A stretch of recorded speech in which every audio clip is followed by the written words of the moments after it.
दोस्तों स्वागत है आपका अपने YouTube चैनल वाई के स्टडी सेंटर 2.0 में। हमने अपने पिछली क्लासों में कुछ कोशिकांगों के बारे में पढ़ा था। आज हम अगला कोशिकांग लवक पढ़ेंगे। दोस्तों पहले तो मैं आपसे माफ़ी चाहता हूं कि हम अपने चैनल पर कुछ दिनों से वीडियो नहीं डाल पा रहे थे। कोई टेक्निकल इश्यू और कुछ काम होने के कारण हम अपने चैनल पर वीडियो नहीं डाल पा रहे थे। दोस्तों अब आपको जो भी क्लासें हैं वो कंटिन्यूसली वापस मिलती रहेगी, तो आप अपना सपोर्ट और साथ बनाए रखिए। दोस्तों आज शुरू करते हैं अपनी अगली क्लास लवक।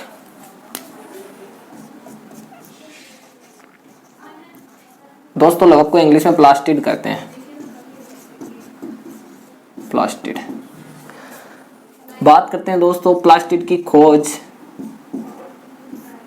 लवक की खोज हेक्कल ने की थी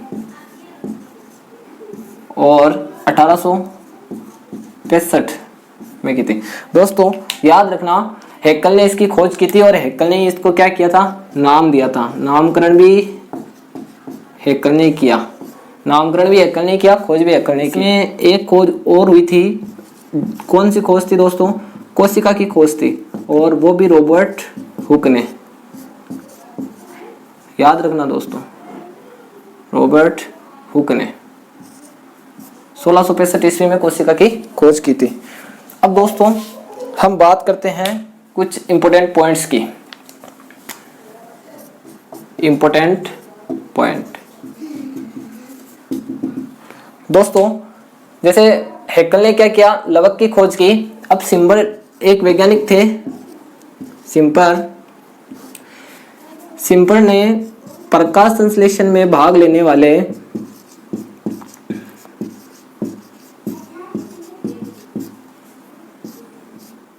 प्रकाश संश्लेषण, इसको बोलते हैं फोटोसिंथेसिस, शॉर्ट में पीएस, फोटोसिंथेसिस में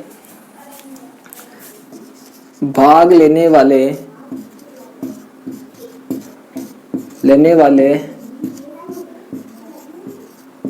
लवकों को हरित लवक को दोस्तों क्लोरोफिल या क्लोरोप्लास्ट भी बोलते हैं।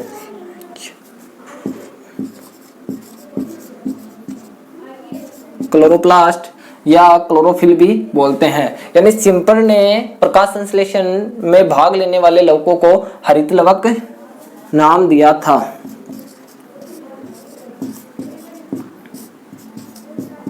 ये तो हुआ दोस्तों अपना पहला पॉइंट। अगले पॉइंट की बात करते हैं दोस्तों।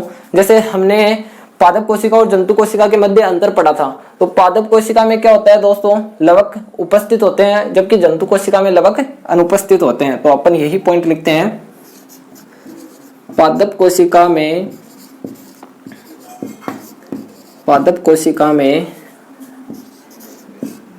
लवक उपस्थित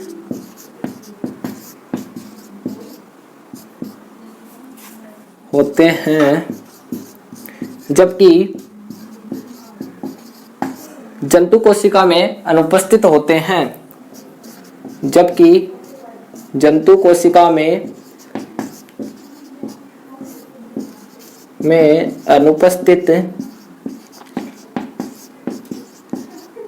अनुपस्थित होते हैं। यानी ये हमने पहले बात कर ली थी दोस्तों, जब हमने पादप कोशिका और जंतु कोशिका के मध्य अंतर पढ़ा था, तब लिखा था कि जो लवक होते हैं वो क्या होते हैं, पादप कोशिका में उपस्थित रहते हैं और जंतु कोशिका में अनुपस्थित होते हैं। जैसे लवक का क्या कार्य है दोस्तों, यानी ये जो हरित लवक होता है क्लोरोप्लास्ट, ये क्या करता है, प्रकाश संश्लेषण में भी भाग लेता है और पौधों का रंग हरा भी रखता है। जैसे अपन आगे पढ़ेंगे अलग अलग लवक के बारे में, लवक के प्रकार के बारे में, तो उसमें पढ़ेंगे कि कौन सा वर्णीय लवक होता है, कौन सा अवर्णीय लवक होता है। लेकिन जैसे अब ह्यूमन में क्या होता है कि जो चमड़ी का कलर होता है वो हमेशा सबका सेम ही होता है।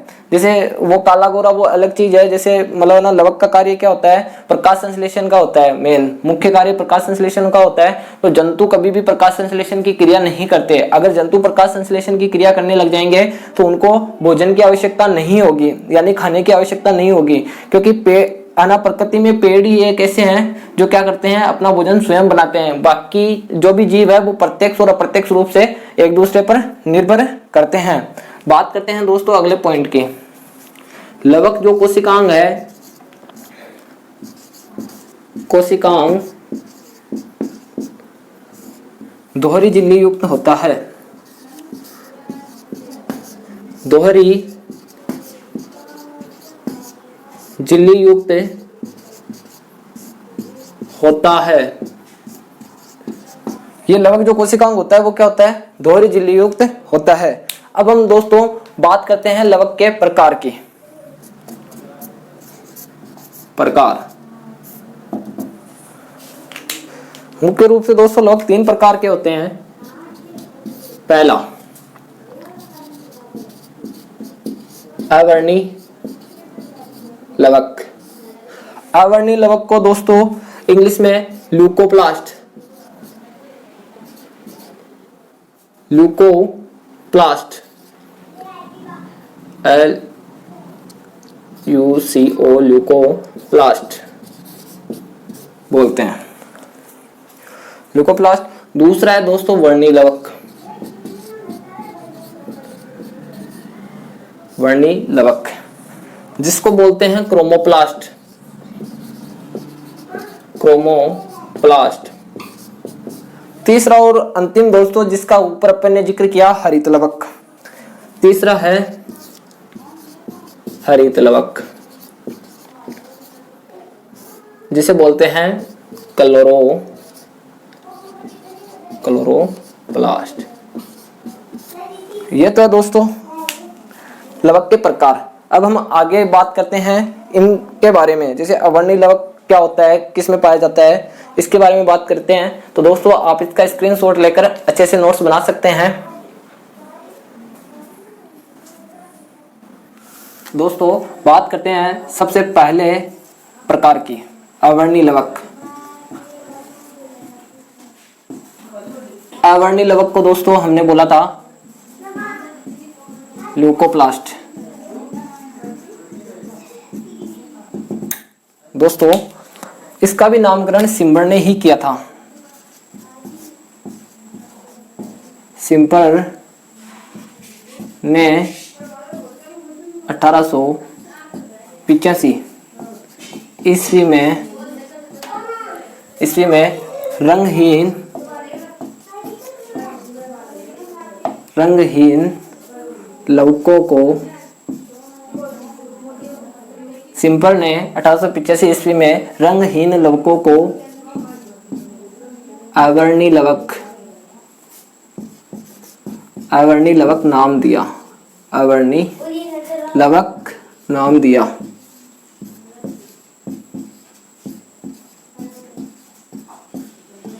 था ठीक है दोस्तों, यानी सिम्बर ने ही क्या किया, हरित लवक का नाम दिया और सिम्बर ने ही ल्यूकोप्लास्ट को नाम दिया था।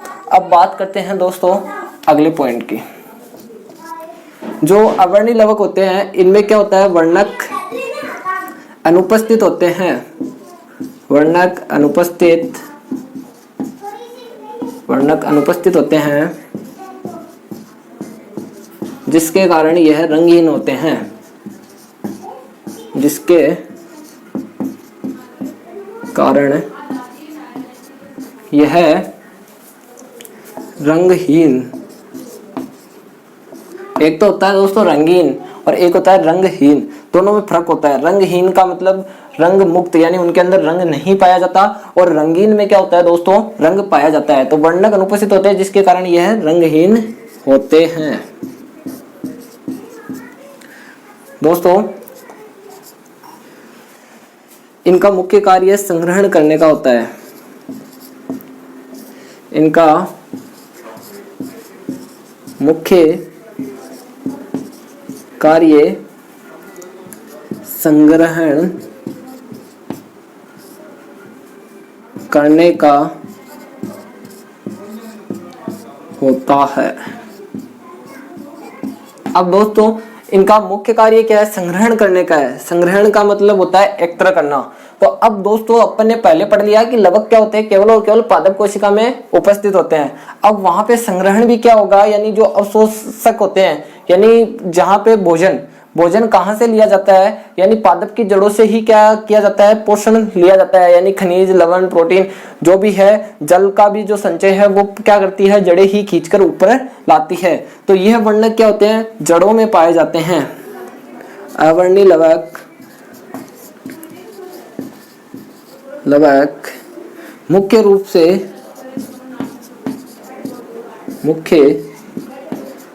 से पादप की जड़ों में पाए जाते हैं। पादप की जड़ों में पाए जाते हैं।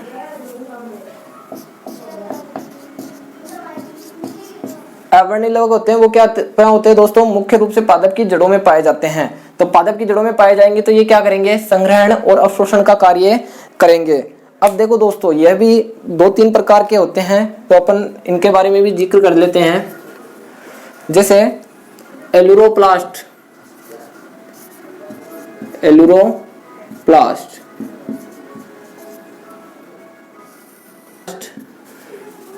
स्टार्च का संग्रहण करते हैं।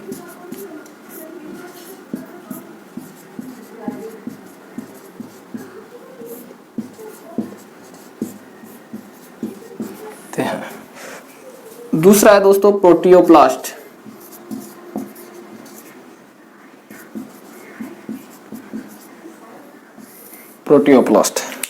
जो क्या करते हैं दोस्तों, प्रोटीन का संग्रहण करते हैं। अगला है दोस्तों लिपिडोप्लास्ट।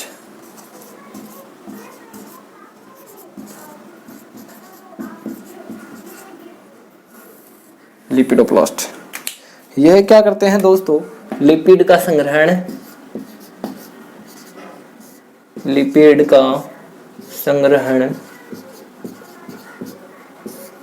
करते हैं। दोस्तों आप इसका स्क्रीनशॉट लेकर अच्छे से नोट्स बना सकते हैं। हम अगले प्रकार की बात करते हैं, वर्णी लवक की। तो बात करते हैं अगले प्रकार, वर्णी लवक की। इंग्लिश में इसको क्रोमोप्लास्ट बोलते हैं। इसके बारे में दोस्तों पहला पॉइंट यही है कि इसमें वर्णक उपस्थित होते हैं। इसमें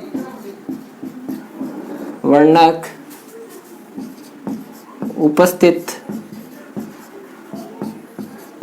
होते हैं, जिस कारण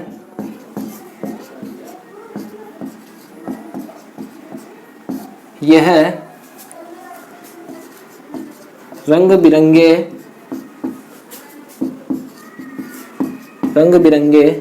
होते हैं। इसमें वर्णक उपस्थित होते हैं जिस कारण यह क्या होते हैं, रंग बिरंगे होते हैं। अब दोस्तों जैसे पादप का कौन सा भाग रंग बिरंगा होता है, यानी जैसे पादप का जो तना है वो भूरा रंग का होता है, पादप की पत्तियां हरे रंग की होती है और जड़ें भी भूरी होती है। तो आपको रंग बिरंगा भाग, यानी रंग बिरंगा भाग कौन सा लगता है, पादप में होता है पुष्प। यानी जो वर्णी लवक होते हैं, वर्णी लवक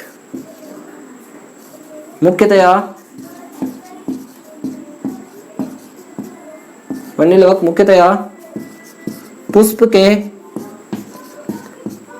दलपुंज भाग में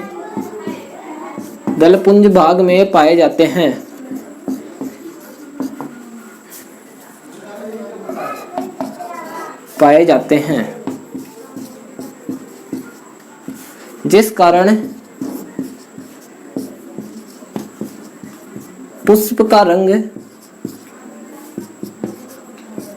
पुष्प रंग बिरंगा होता है।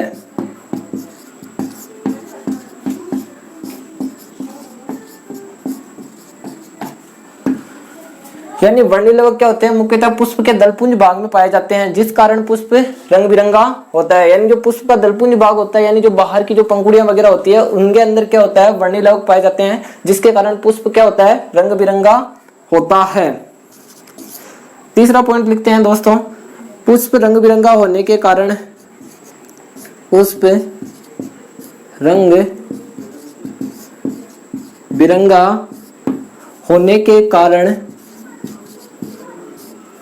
परागण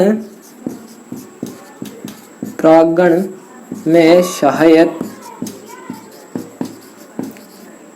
होता है। यानी दोस्तों एक तो होता है परागकण और एक होता है परागगण। परागगण का मतलब होता है जो जो परागकण की क्रिया होती है, यानी परागकण का वर्तिकाग्र तक पहुंचना परागकण कहलाता है, परागगण कहलाता है। तो ये तो है क्रिया। और परागकण होते हैं एक सूक्ष्म छोटे छोटे कण होते हैं जो क्या करते हैं, जननांग होते हैं, पुष्प के जननांग होते हैं। अब दोस्तों पुष्प रंग बिरंगा होने के कारण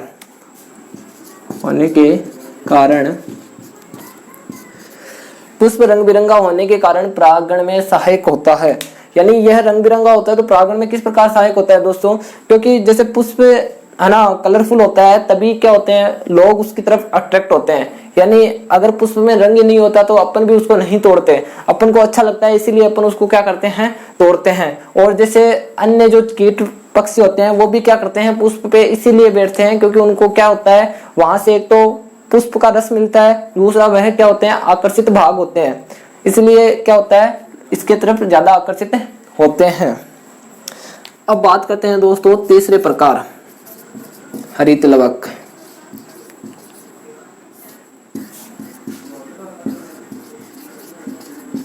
जिसे हमने क्लोरोप्लास्ट कहा था।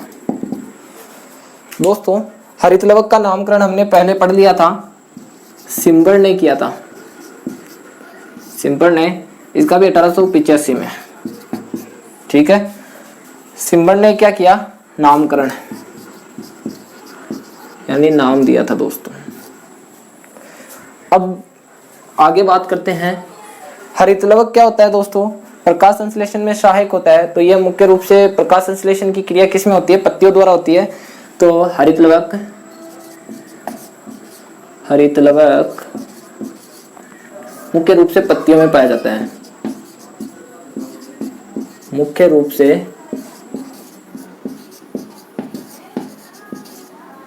पत्तियों में पाया जाता है।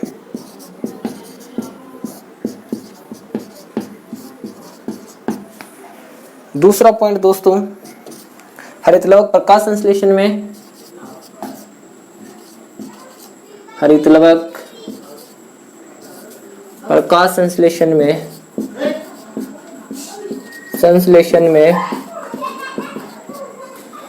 हरित लवक प्रकाश संश्लेषण में सहायक होता है या मुख्य भूमिका निभाता है, भूमिका निभाता है। यानी जो प्रकाश संश्लेषण की क्रिया है वो हरित लवक द्वारा ही संपन्न होती है। अगले पॉइंट की बात करते हैं दोस्तों, पत्तियों का जो हरा रंग होता है वह भी हरित लवक के कारण होता है, और छोटे पादप होते हैं उनका रंग भी हरित लवक के कारण ही हरा होता है। यानी पत्तियों का हरा रंग, पत्तियों का हरा रंग हरित लवक के कारण होता है, के कारण होता है। पत्तियों का जो हरा रंग होता है वह भी क्या होता है, हरित लवक के कारण होता है। एक विकसित पादप की पत्ती में, पादप की पत्ती यानी लीफ में, पत्ती में 20 से 40 हरित लवक उपस्थित होते हैं,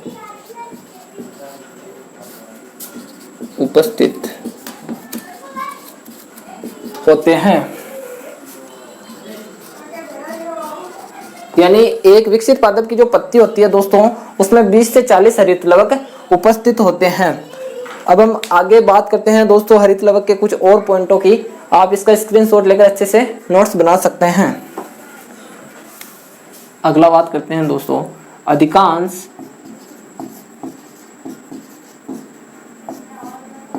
शैवाल कोशिकाओं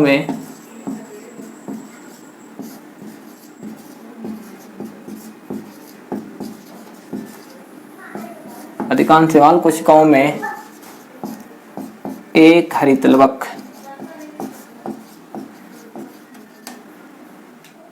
एक हरित लवक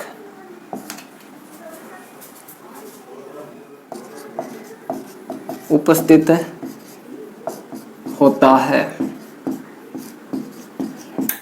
अधिकांश जो सवाल होते हैं दोस्तों उनमें क्या होता है, एक ही हरित लवक उपस्थित होता है। अब हम बात करते हैं दोस्तों प्रकार की, आकृति की, यानी लवक की आकृति, जो हरित लवक है उसकी आकृति किस प्रकार की होती है। गोलाकार, अंडाकार, गोलाकार, अंडाकार या डिस्क के समान होती है। डिस्क के समान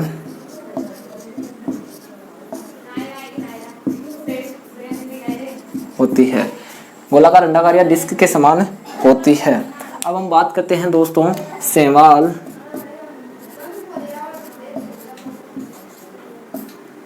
में आकृति की,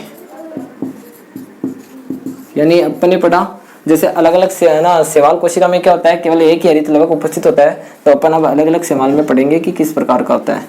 जैसे दोस्तों क्लेमाइडोमोनास शैवाल होता है, माइडोमोनास, क्लेमाइडोमोनास में आकृति होती है सर्पिल या प्यालेनुमा, सर्पिल या प्यालेनुमा। अगले सवाल की बात करते हैं दोस्तों स्पाइरो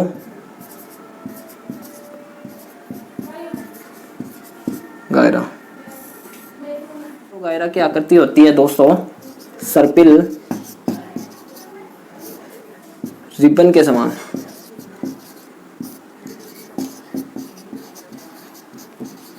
सॉरी दोस्तों, जो क्लेमाइडोमोनास है इसकी केवल और केवल प्यालेनुमा ही होती है, सर्पिल नहीं होती। सर्पिल होती है स्पाइरो गायरा की। अब अगला होता है यूलोप्रिक्स।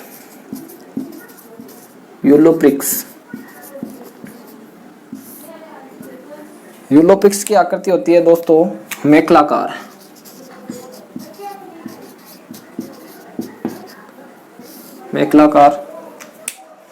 अगला है दोस्तों जिग्निमा,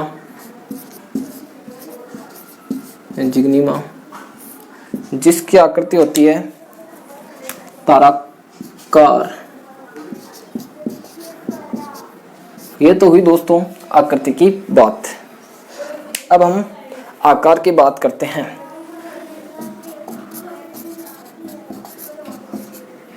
आकार दोस्तों 2 से 4 माइक्रोमीटर तो यह होते हैं चौड़े।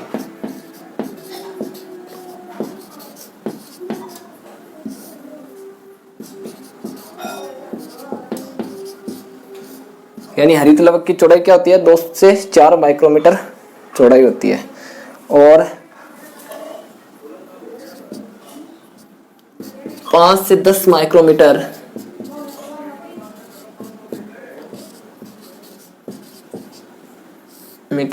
लंबाई होती है। दोस्तों आप इसका स्क्रीनशॉट लेकर अच्छे से नोट्स बना सकते हैं। हम आगे थोड़े और पॉइंटों की बात करते हैं। आगे बात करते हैं दोस्तों लवक के कार्य की। अपन ने वर्णी, अवर्णी और हरित लवक के कार्य तो लगभग पढ़ लिए दोस्तों।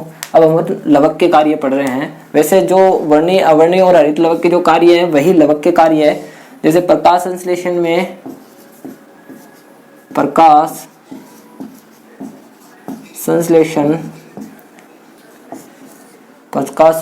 द्वारा कार्बोहाइड्रेट के रूप में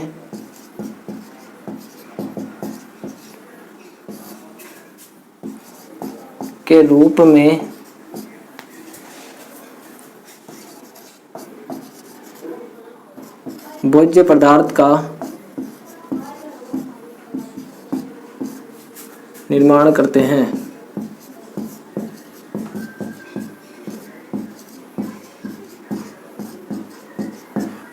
प्रकाश संश्लेषण द्वारा क्या करते हैं, कार्बोहाइड्रेट के रूप में भोज्य पदार्थ का निर्माण करते हैं। यानी यह भी लवक का कार्य ही होता है दोस्तों। अगला जैसे कार्य है, यह वायुमंडल का शुद्धिकरण करते हैं, शुद्धिकरण करते हैं, जिसमें यह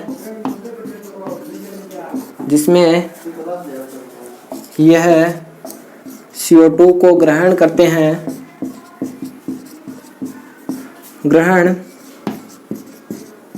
हैं,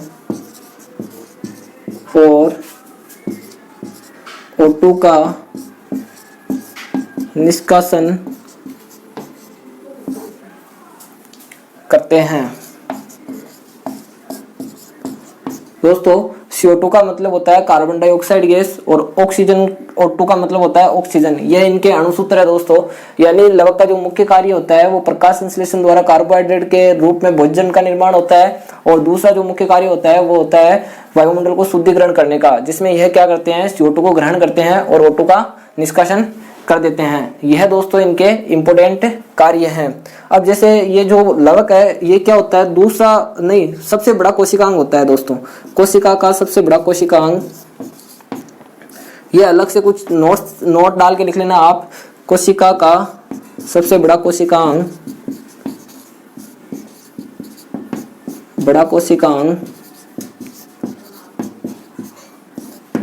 लवक होता है। और दूसरा जो सबसे बड़ा कोशिकांग होता है, दूसरा सबसे बड़ा कोशिकांग, सबसे बड़ा कोशिकांग माइटोकॉन्ड्रिया होता है दोस्तों।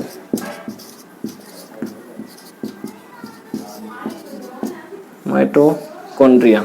अब हमने जो बात की कला विहीन और कला युक्त, यानी जो कला विहीन होते हैं, कला विहीन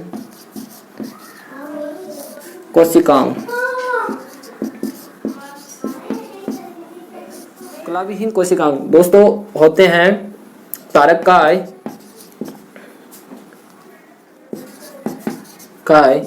सेंट्रोसोम।